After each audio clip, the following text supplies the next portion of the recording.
Nous saluons le peuple de Dieu, soyez bienheureux, soyez bienvenus. Le Dieu de grâce, de bonté et de gratitude va nous combler de sa grâce et de sa gratitude. Au nom puissant de Jésus-Christ de Nazareth. Baissez la tête pour la prière. Nous vous remercions, Père. Nous vous donnons la gloire.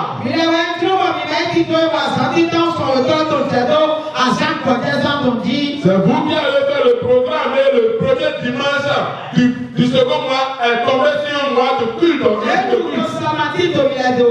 Il n'y a pas de coïncidence chez vous, Père.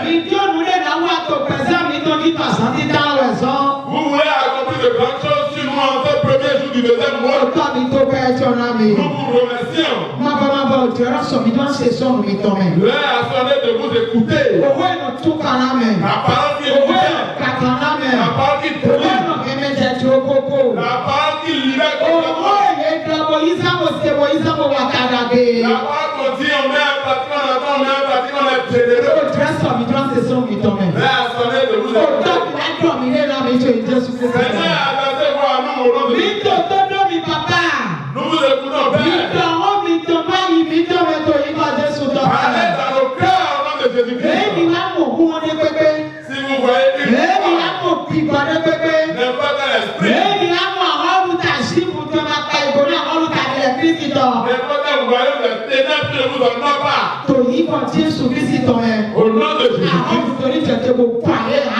votre royauté est détruite. Et que votre frère est brûlé.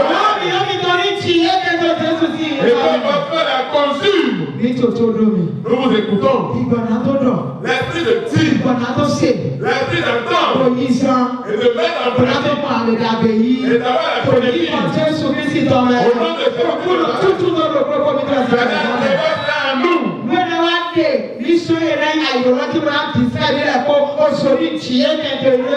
Tout ce qui est distraction va consumer.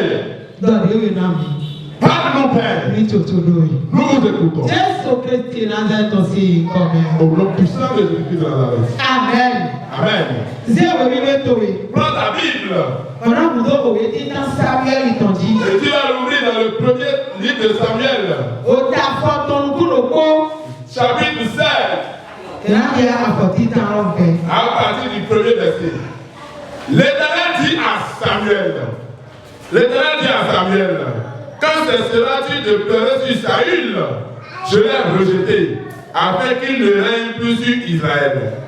Remplis ta corne d'huile et va, je t'enverrai chez Esaïe, Barthélémite, car j'ai vu parmi ses fils celui que je désire pour voir. Amen. Amen. Le fond dit.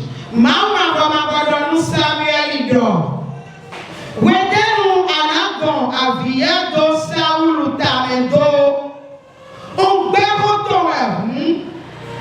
essa não é a Israel Bedea, nasceu então Jesse Bethlehem Mogon, Dome, Drona só a Roswa, Mondo Vitoleme, só nas otoe, Bokumamideme, Nigo. Amen. Amen. Quelqu'un a entendu un passage? On a élu quelqu'un roi. L'heure a sonné d'arriver à ta position de gloire. Parmi les femmes de la maison, l'heure a sonné d'atteindre ta gloire.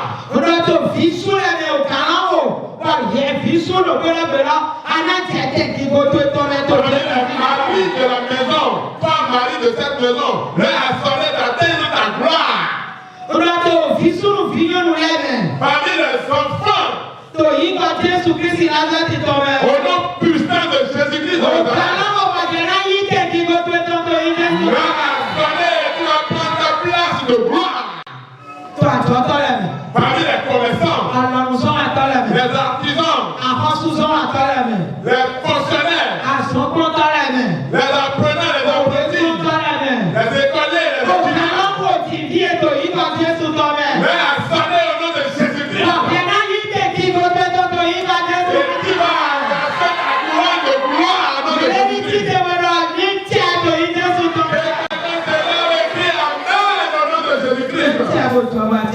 Il a une fille.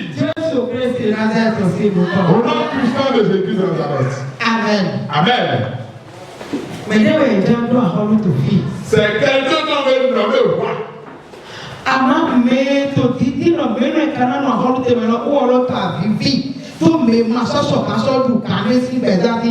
Mais celui-là qui veut positionner le roi est en train d'implorer le Seigneur sur la vie de celui-là qui ne peut plus être un chef.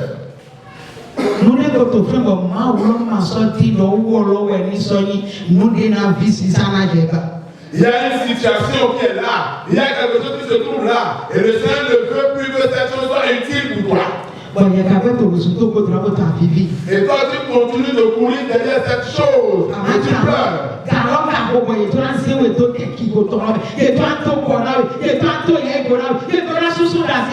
Mais là, attendez maintenant, afin qu'on te repositionne, qu'on t'honore et qu'on te suit les larmes. Amen.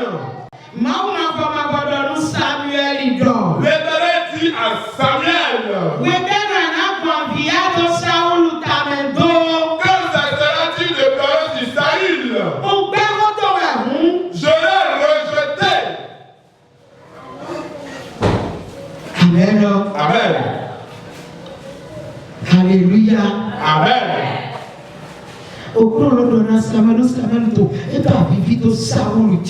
Samuel implorait la miséricorde d'Israël.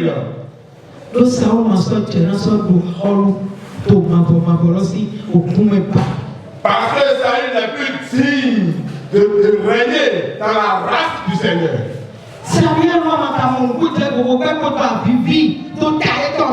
Mais Samuel n'avait pas accompli cette partie et continuait à implorer le Seigneur dans sa grâce afin qu'il le pardonne. Mais celui-là qui est digne était déjà prêt et le Seigneur l'a déjà apprêté. Il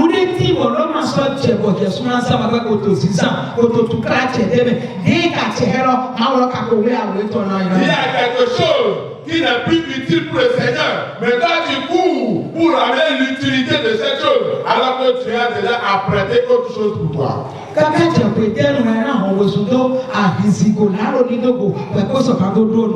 Jusqu'à quand tu vas courir derrière le mensonge, la trahison, afin de prospérer?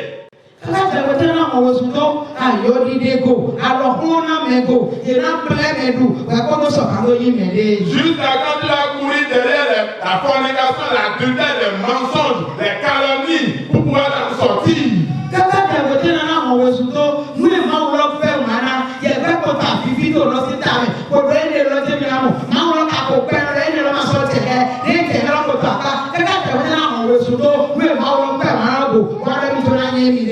Jusqu'à quand tu vas courir derrière ce que le Seigneur n'aime pas, ce qu'il a rejeté, ce qu'il ne compte plus utiliser? Jusqu'à quand tu vas courir derrière cette chose pour pouvoir atteindre tes objectifs? Amen. Amen. L'heure a sonné. Ceux derrière lesquels tu cours et qui n'honore pas le Seigneur, et tu pleures derrière cette chose, et tu dis peu importe ce que ça va me coûter, je vais faire. Ignore cette chose et dis-le à sonner. Et je vais atteindre ma gloire. Dis-le à son nom au nom de Jésus-Christ. Quand Samuel pleurait derrière celui qui ne peut plus régner, Dieu s'est adressé à lui.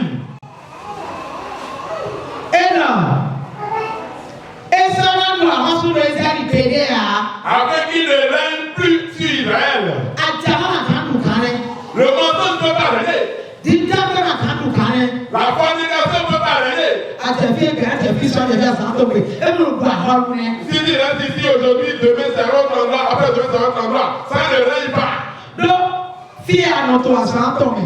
Parce que là où tu es resté il y a 3 jours, et après tu as fait 5 jours ailleurs, et quand tu vas faire tu fais 6 jours, quand on va compter tous ces jours que tu as fait, ça dépasse déjà de tête. Et si on va te nommer chef, roi, reine, c'est les 6 jours que tu as fait ailleurs, c'est dans ça tu es digne.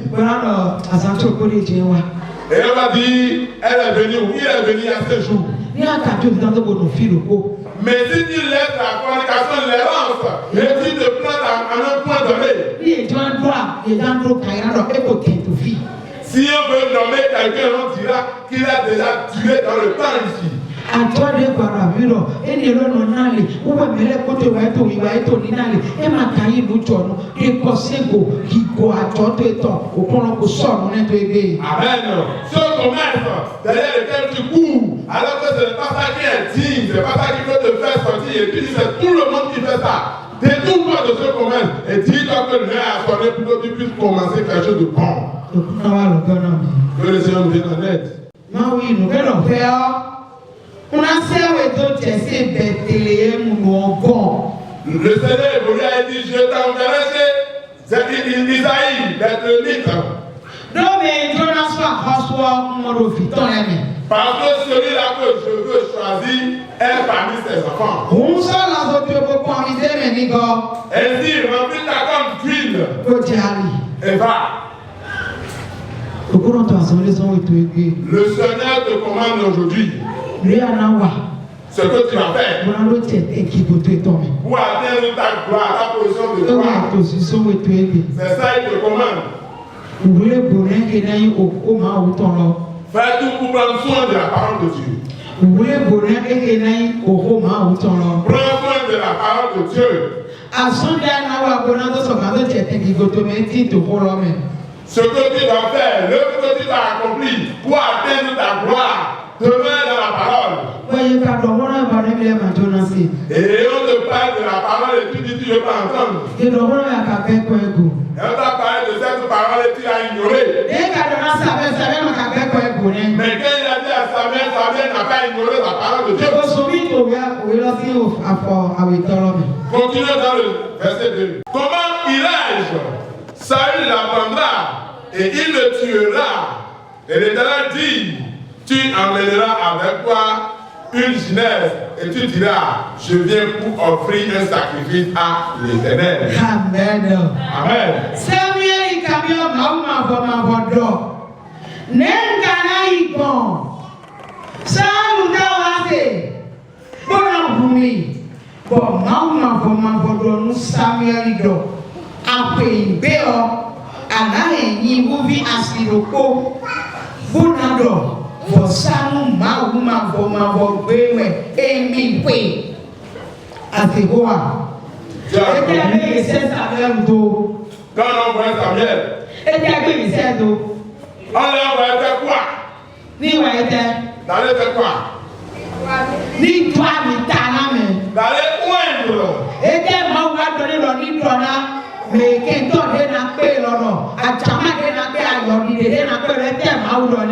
que Dieu lui a donné maintenant de dire à l'ennemi qui va le rencontrer? De dire qu'il va faire des sacrifices.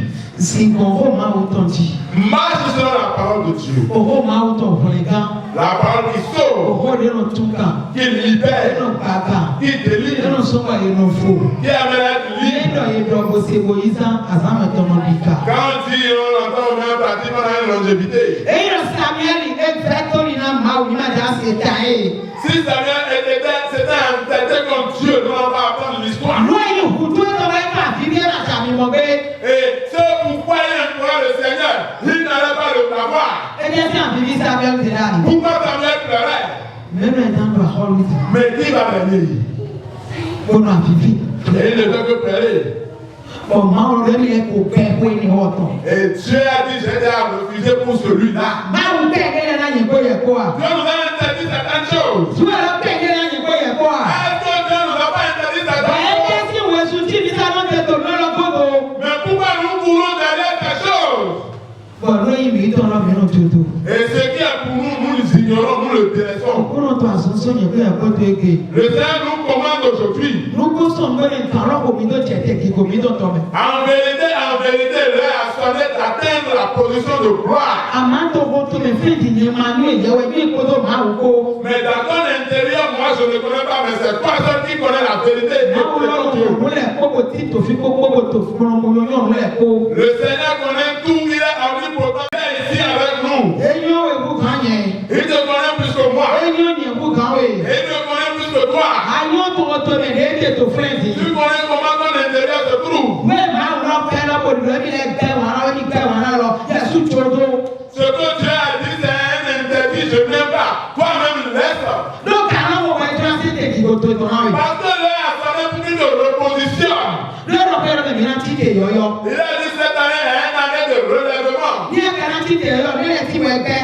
Et si tu dois te relever à nouveau, il y a certaines choses que tu dois éviter. Bọ̀tù kíláàsì ẹ̀jọ̀ ló rẹ̀ sí gbòdò. Arrête de faire un fasting dans ces choses. Ọ̀rọ̀ ayé ẹ̀jọ̀ wọ́n tó màmá ọ̀rọ̀ sún yún ẹ̀. Et tu connais ces choses dans ton intérieur et tu le sais. Nínú ọ̀nù ní pípẹ́ bàbá ọ̀rọ̀ máa wọ̀ gbẹ́ wàrà. Si c'est quelque chose et toi-même tu es sûr de toi que tu es. Bí àlọ́ sọ máa ń sin àjọ kẹ́kọ̀ọ́ ẹ̀ gbòga. Demande la faveur de Dieu pour te détourner de ces Èsì choses. abíyẹ́lì máa yọ èso káyé wọ ìjọ àbíta alábẹ̀kọ̀ ẹ̀ka mi ọ̀mà wò. Et comme Samuel ne savait pas comment aller moindre l'enfant d'Isaïe, il a demandé à Dieu pour ce qu'il doit faire. Ọ̀mà wò ló di àdìmẹ́. Et Dieu lui a montré le chemin. Èrò ní ẹ̀jẹ̀ yìí. Il a dit en voulant partir, Bísí ìyìnbó bí a sì rògbò. prends une chichenaise. Rèébèrè náà pé ní màá lómi dé gbà lọ́dọ̀ sáwù fèrè dé ìgbà ọ̀rọ̀ náà ẹ̀ náà bù jáwé. Et quiconque va le raconter, qu'il ne dit pas qu'il va prendre le roi, mais il n'a qu'à dire sacrifice, car si le roi apprenait à le tuer. Bó ẹyin bó ló kó kó dọ̀ ọmọ rẹ̀ jẹ́ ìsànfọ̀. Et quand Genèse dit, je vais faire un sacrifice. Samuel ìdó rògbò. Et Samuel est parti. Ẹni ọ̀ àmàyọ́ jẹ́sẹ̀ wá bọ̀ sísá ọ̀tọ̀ mẹ́. Nue anabɔ unadɔ nue bɔ anakɔ amidota nume unaxlɛwe yɔ bona sɔe axɔsu bɔ ena nue nuxɔ akɔɛro gbɛtɔ le nukume yɔ nuxɔ akɔɛro nye mawu nukume ya. L'Éternel ne considère pas ce que l'homme considère. Nue do wewo ɛgbɛtɔ nukɔ ayihamewɛ nye mawu mabɔ kanukɔ. L'homme regarde à ceux qui frappent les yeux, mais l'Éternel regarde au cœur. Bẹ̀rẹ̀ kún àtẹ̀wọ̀ owó ẹ̀yà lọ, èrò ọmọ ìlú dé, máa wọ́n bẹ̀ wọ́n náà lọ. Èmi rẹ̀ ní sùúrù bẹ̀ wọ́n náà lọ, kà ọ́ kò wẹ́mi náà lóyún tẹ̀lé kò tán. Ọ̀mọ̀nà ẹ̀ka nù tààdù kàn jí, ẹnu sí fẹ̀, èsì fún yẹ̀sọ́ àwọn ọmọdé rẹ̀. Bọ̀ owó ọ̀rọ̀ ẹ̀ sọ̀rọ̀ yọ ìwà rẹ̀ lọ́nà ní kò dẹ̀ ní nù dẹ̀mẹ̀ nẹ́mi. Ànù dẹ̀mẹ̀ ní bẹ̀ náà sí fẹ̀, kò yí pẹ́. Wọ́n náà wò dé wọ́n yí ká lọ, máa wọ́n bẹ̀ wọ́n náà nù lọ, bẹ̀ wọ́n náà nù lọ, àti tó tẹ̀ kí wọ́n tó etọ́ mẹ́. Máa kọ́ fẹ́ kí sí ẹ̀tọ́ lò, àpẹ́tàkàkà lẹ́nu wa lọ, àpàjẹ́wẹ̀ iná, máa lọ àwọn tó kó fèsì tọ́kọ́ àwọn, máa lọ àwọn àdé àwọn àwọn tó kó lòlò báyìí kọ́ àwọn, àwọn àpàjẹ́ iná, ayọ́ tó lè bọ̀ yọ̀ tè, máa wọn kà sọ yóò dé tó bó tó mẹ́. Eyín ò ló tó wọ́n ọtọ́ ló yẹn kó ẹ̀kọ́ di, ló ẹ̀ tẹ̀ wọn náà lọ, bẹ́ẹ̀ wọn náà lọ, òtẹ́ kí gbogbo tó sọ, alátẹ̀tẹ̀ kí gbogbo mẹ́, máa kọ́ tó lù ẹ̀rọ tó dó, lù ní àkàrà mẹ́, kò pẹ́ wọn tẹ̀ wọn náà lò. Èrò sáwọn lè sàmì ẹ̀rí pọ̀, tẹ́tẹ́ sì fi rí àbúlé tó lọ, kéwọ́ kò ní dọ̀rọ̀ mọ́ ni à, ébi mẹ́rin máa wọ́n náà sọ́dá mi tà náà ní. Quand Samuel a vu Eliab, il se disait à son intérêt que c'est celui-là que Dieu veut œuvre. Máa wù bẹ́ẹ̀ ni àlùkùrọ̀ ẹ̀rọ kò ní ta. Dieu lui a dit en même temps non. Ẹ̀mí náà yẹn dáadáa mi ta. Ce n'est pas lui que j'ai choisi. Máa kó kàkà ẹ̀ tó lọ́wọ́. Ne regarde pas sa hauteur. Máa kó lè kó sọ lọ́wọ́. Ne regarde pas sa Máa kó lè grandeur. bèbí sọ lọ́wọ́. Ne regarde pas sa taille. Máa kó lọ́wọ́ rẹ̀ wúwo lọ́wọ́ ẹ̀ ò pẹ́ dé sí ẹ̀ mẹ́rin ẹ̀ àwọn. Ne vois pas que c'est lui qui est riche. Lọ́pọ̀ fún ẹ̀gẹ̀ náà sí ẹ̀kọ́ gbogbo sàn. Le Seigneur peut utiliser un enfant. Kò yẹn náà bí ọ̀pẹ̀ kì í go tó tán. Et toi, tu vas entrer dans ta position de gloire. Ẹ̀mẹ́ inú lè tó kàkà lè máa wọ́n kọ́. Ce n'est pas ce qui frappe par l'œil, c'est pas ça que Dieu regarde. Àmà ìkànnì ẹ̀ ló kọ́. Mais il regarde le cœur.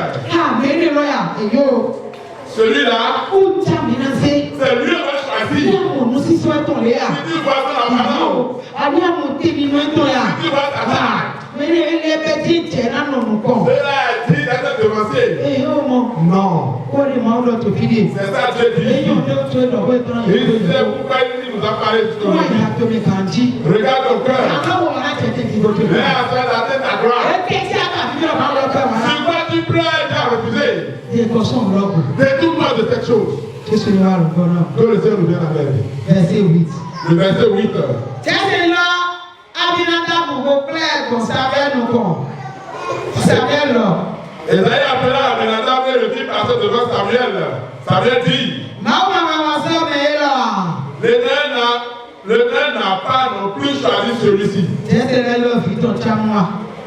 C'était par Sama.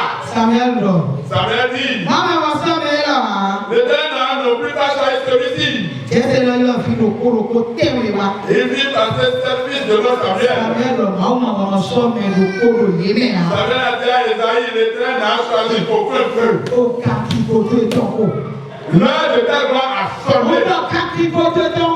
Je dis l'heure de ta gloire a sonné.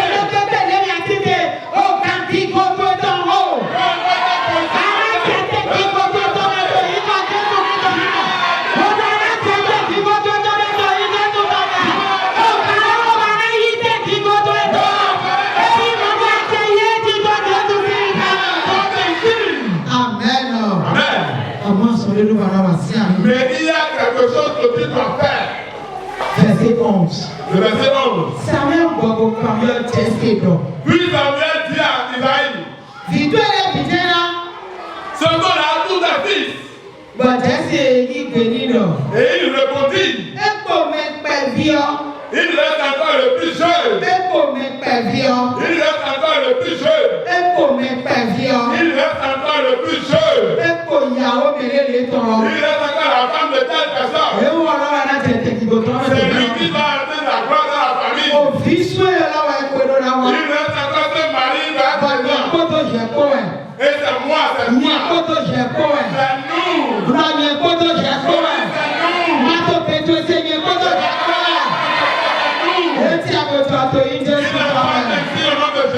Amen. Amen. Il dit là le plus jeune. Mais c'est qui le plus jeune? C'est qui le plus jeune? On appelle. Qui veut atteindre ta gloire ce matin? Tu dois faire tout ce que le Seigneur demande. Si je te appelle, tu vas te lever et appeler ton nom. Isaïe, Samuel a demandé à Isaïe, ce sont tous tes fils qui sont là.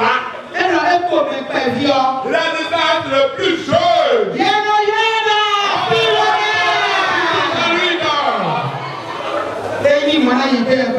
Il n'a pas de fille au nom de Jésus-Christ. Amen.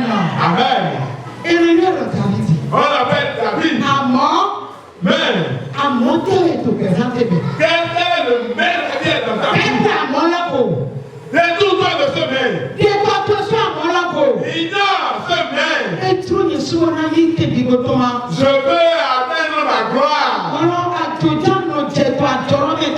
Mais je ne peux me voler dans mes entreprises. Si je ne vole pas, je n'arrive pas à joindre les deux bouts. Est-ce qu'on va choisir un voleur comme chef? Est-ce qu'on va élargir les commerces? Est-ce qu'on va élargir les commerces d'un fabricateur d'adultère? Le Seigneur va ôter ce métier à nous de nos vies. On appelle David main. Il fait prendre les brebis. Alors Samuel dit à Isaïe, envoie le chercher.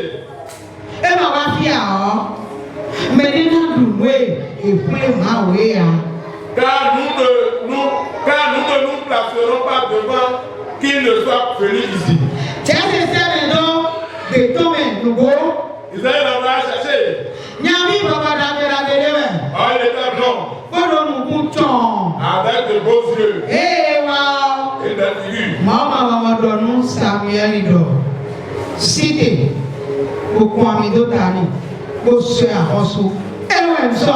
L'Éternel dit à Samuel, lève-toi, on le casse lui.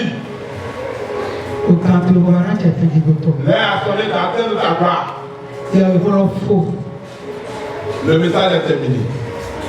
Àwọn yóò mẹ́rin àwọn àti ìmọ̀ràn ló tẹ̀tẹ̀ ìgò tuntun yẹn. Tu connais ce que tu dois faire pour atteindre ta gloire. Lúkò kó gbó kàwé, ẹ máa sí ẹ. C'est très facile, c'est une chose très facile. Ẹ máa tẹ̀ fi àwò kánikánni. Ce n'est pas du tout difficile. Ẹ bọ̀ wú kankan náà.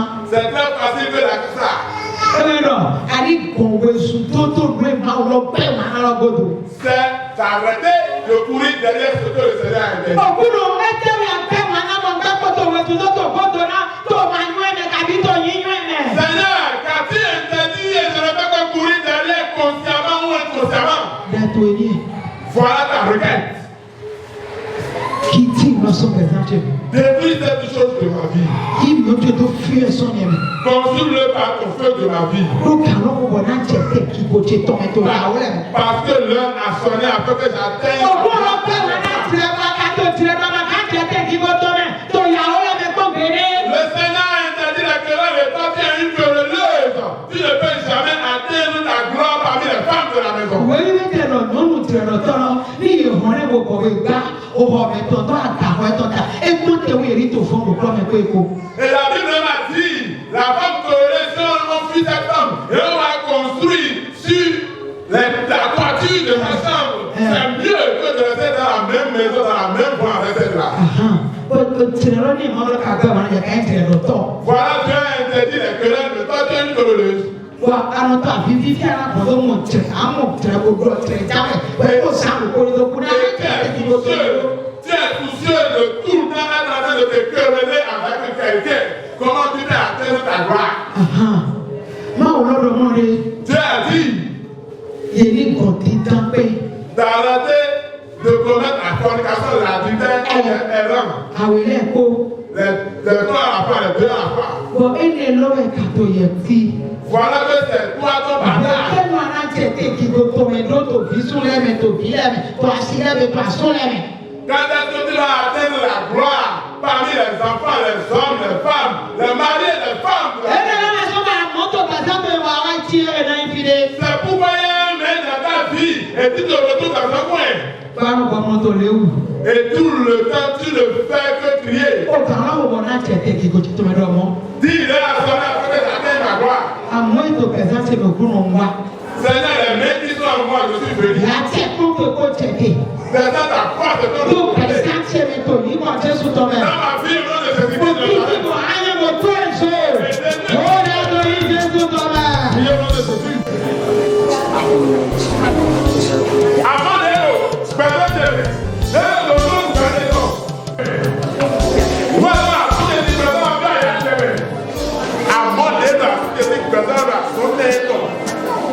Bọ̀dé máa jà jù ẹ́ fún ọgbẹ́ gbogbo òkùnkùn. Àmọ́ ní ẹ̀dá ti ṣe ti gbàgbọ́ mi. Bọ̀dé máa ló lánàá o.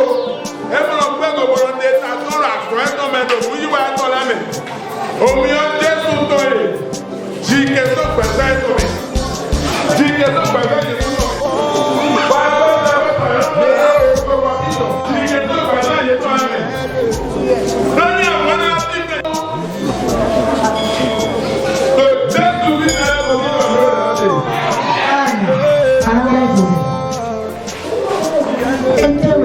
Moto pesante mo asonte loma do plata asoma do nini que cosite asonte nuno ate ema ngo que cosite amonde we to fe shipata we to fe eja fe wana ma pa ko na mo to do na ni mo do do kiji no ate pa fo we fe be ti o ni Jesu to me yo so be na je me do ono ma wu da ma ka ga to pe je ji ba na ri nu ko be glo ba ma do fru na e ya ke pe ji ki di so je me ba te ma wu do hembre ko le amo e do pe da me do me na je da pe kon amo no ba ti di pe na me e ma pe ko bien da pe do me àmọ́ ní pépé lè lò fẹ́ kejì ó máa wà dàgbé kúrò tó fún mi ìgbọ̀wé máa ń jẹ kó yẹ́nyẹ́mẹ̀ kó wà lọ ní ẹ̀ àmọ́ lè tán òbí ẹ̀ náà jẹ máa jẹ bí lọ àjẹ kúkúrò náà àjẹ ìgbọ̀wé náà wà lọ ní ẹ̀ kó lè lọ bí ẹ̀. life òde àwọn tẹ́ sùn nínú àjọ ọmọdé nínú owó ọ̀rọ̀ ẹ̀jẹ̀ náà àkọlù owó ẹ̀jẹ̀ náà bí ìdìbò tó lọ àwọn mẹ́rin ẹ̀kọ́ máa látọ̀ wẹ́ẹ̀ bẹ̀rẹ̀ wọ́n tó fi é ètò bẹ́ẹ̀lẹ̀ ètò ọ̀lẹ́kọ̀ onímọ̀ ẹ̀dá kéré náà máa pèsè ló máa ń mú owó àwọn tẹ́wọ̀ ẹ̀sẹ̀ tó lè ṣe fúlá àwọn tẹ́wọ̀ ẹ̀sọ́ àjọ pàṣẹ bẹ́ẹ̀ máa jẹ́ ìdìbò tọ́ rẹ̀ àwọn tẹ́wọ̀ ẹ̀sẹ̀ àjọ pàṣẹ bẹ́ẹ̀ ṣe ń tẹ̀lé lórí ẹ̀ yóò tàdé sí ìwé tó jápọ̀ péré tó kéèdì yẹn tó máa ká ló pé kò tó jẹ́ ìdìbò ṣe sọ ẹ̀ tó ní wà lẹ́sìn lọ ẹ̀ máa bọ̀ àpárẹ̀ náà yóò lè fẹ́ lọ́gbẹ́ náà kò jẹ́ ìdìbò bí èso yìí lọ bí èso àpẹẹsìkà lọ àìjọ kàníyàrá lọ kò káàkiri àgbọ̀ gidi nù kò ní ìjọ òde ẹ̀tọ́ ìdè tó lọ́mẹ́. Mẹ́nà ògúnnù síbò sí kàṣẹ́dẹ́jì tó yí kọ́ Jésù Kristi náà tọ́mẹ̀ wọ́n yí àìsàn kò bá ti kéde ìjẹ́dẹ́ ìgbìkọ̀ mi tọ́ tọ́mẹ̀ àìsàn dídá oṣù àwẹ̀tọ́ lọ́tọ̀ máa fọ́ lọ́tọ̀ wọn sáré tọ̀ èyí ò lè fẹ́ tó lọ sí ìlú lọ́mẹ̀ pẹ̀sẹ̀ yẹn fún yàtọ̀ tó lọ ẹgbẹ́ yà èyí mi ò tó fi ẹ̀tọ́ ìdè tó tọ́ wa àǹfààní wọn yìí mọ̀tò kàní tó gbọ́dọ̀ yà tó yí kọ́ Jésù tó lọ wọn lọ́wọ́ mọ̀tò sunkún ẹ̀tọ́ tó. Òkúrò sí èmi tẹ̀tẹ̀ kìbò lọ́mẹ̀ òkúrò sí ìyẹn kó ẹ̀kọ́ tẹ̀tẹ̀ kìbò tọ̀ fún àpapẹ̀lẹ̀ kó pẹ̀sẹ̀ tọ̀ màmá wọ sí sí àmì tó tẹ̀ kìbò tọ̀ lọ́mẹ̀ ìyẹn káká wọ bí mi wọ sí àmì tó tẹ̀ kìbò tọ̀ lọ́mẹ̀. Èyí mọ̀ máa ti ẹ̀yìn èjì Jésù Kristi náà tẹ̀ sí ìkọ́ mi.